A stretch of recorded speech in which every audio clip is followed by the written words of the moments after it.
정쌤의 로컬에서 온 편지, 서울시립대학교 정석입니다. 집은 인권이다 라는 말이 있습니다. 집을 재테크수단으로 생각하는 우리에게 집이 인권이라는 말은 조금 낯설게 들리겠지만 한번 생각해 보세요. 의식주라는 말이 있듯이 집도 누구나 보장받아야 할 기본 권리인 게 맞지 않습니까? 부자들은 좋은 집에서 살고 가난한 사람들은 음식도 옷도 집도 보장받지 못한다면 그것은 사람 사는 세상이 아닌 약육강식의 정글일 것입니다. 정쌤의 로컬에서 온 편지, 어느덧 마지막 편지가 되었네요. 오늘은 인권과도 같은 집 이야기로 로컬 편지를 마무리하고자 합니다.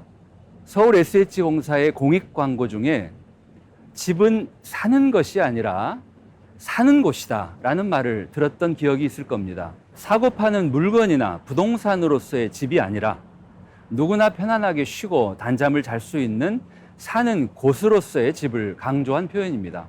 세계에서 가장 살고 싶은 도시 1위로 늘 손꼽히는 도시가 오스트리아 수도 비엔나입니다.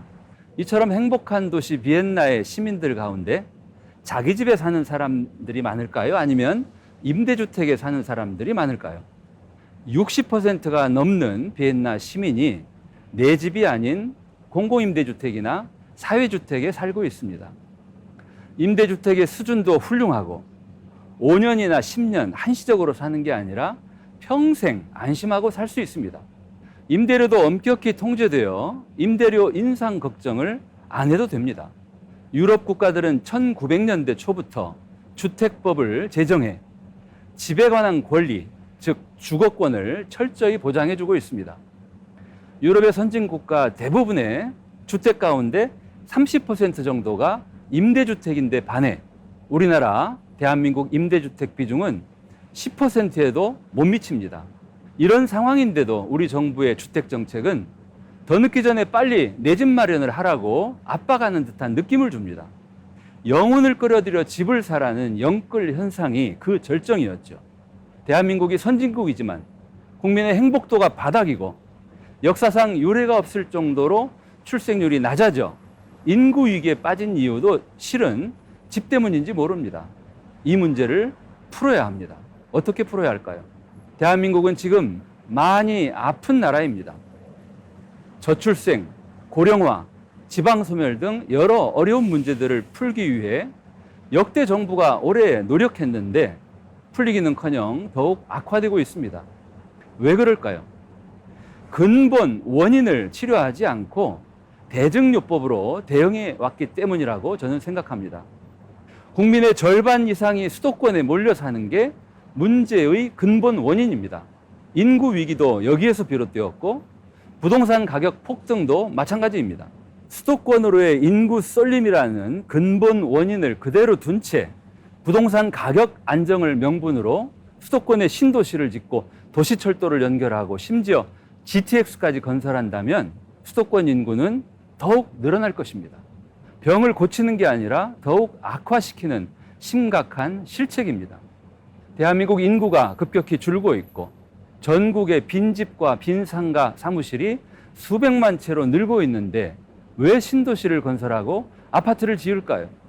지방도시들은 미분양이 심각한데도 왜 계속 신시가지와 아파트 단지를 개발할까요?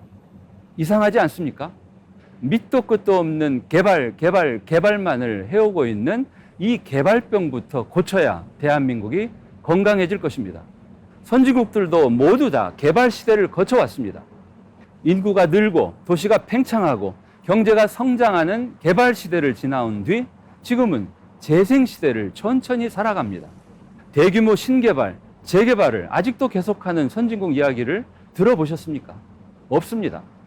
집 문제를 해결하려면 수도권 인구 집중부터 막아내고 공공임대주택과 사회주택을 늘려 누구나 평생 안심하고 살 수 있게 해주어야 합니다.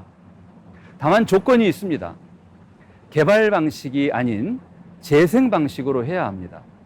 대규모 신개발이나 재개발, 재건축 사업은 이제 그만하고 그 대신 리모델링이나 소규모 정비 사업으로 전환해야 합니다. 서울 SH공사의 누리제 사업이 좋은 예입니다.